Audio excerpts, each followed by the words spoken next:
সুপ্রভাত। ইরান ও যুক্তরাষ্ট্রের মধ্যকার চলমান সংঘাত এখন এক সংকটময় সন্ধিক্ষণে দাঁড়িয়ে। গত 8ই এপ্রিল থেকে কার্যকর হওয়া যুদ্ধবিরতি প্রায় 1 মাস পূর্ণ করলেও হরমুজ প্রণালীতে সাম্প্রতিক পাল্টাপাল্টি হামলা নতুন করে যুদ্ধের সংখ্যা জাগিয়ে তুলছে। যুক্তরাষ্ট্রের দেওয়া 14 দফার শান্তি প্রস্তাবের আনুষ্ঠানিক জবাব আজ পাকিস্তানে পৌঁছে দিয়েছে ইরান।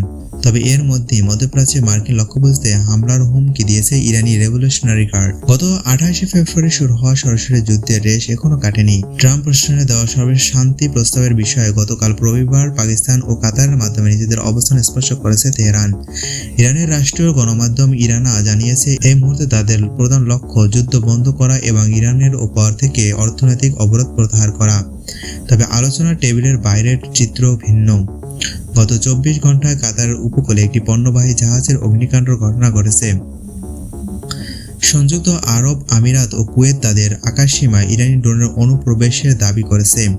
মার্কিন পররাষ্ট্রমন্ত্রী মার্কো রুবিও সাফ জানিয়েছেন, হরমুজ প্রণালীর নিয়ন্ত্রণ ইরানের হাতে ছেড়ে দিয়ে পরিস্থিতির স্বাভাবিক করার কোনো পরিকল্পনা ওয়াশিংটনের নেই। বর্তমানে এই এলাকা যুক্তরাষ্ট্রের নেতৃত্বে একটি নৌ অবরোধ চলছে।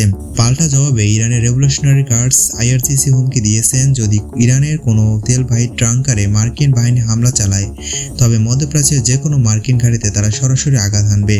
এদিকে বিশ্ববাজারে জ্বালানি তেলের দাম আকাশচুম্বী হওয়ায় বিপাকে পড়েছে সাধারণ মানুষ। যুক্তরাষ্ট্র ও ইসরায়েলি হামলায় ইরানের শীর্ষ নেতৃত্ব ব্যাপক ক্ষয়ক্ষতি হলেও রাশিয়া ও চীনের সহযোগিতায় ইরান তাদের ড্রোন ও মিসাইল সক্ষমতা পুনরায় গুছিয়ে নিচ্ছে বলে দাবি জানিয়েছে গোয়েন্দা সংস্থা।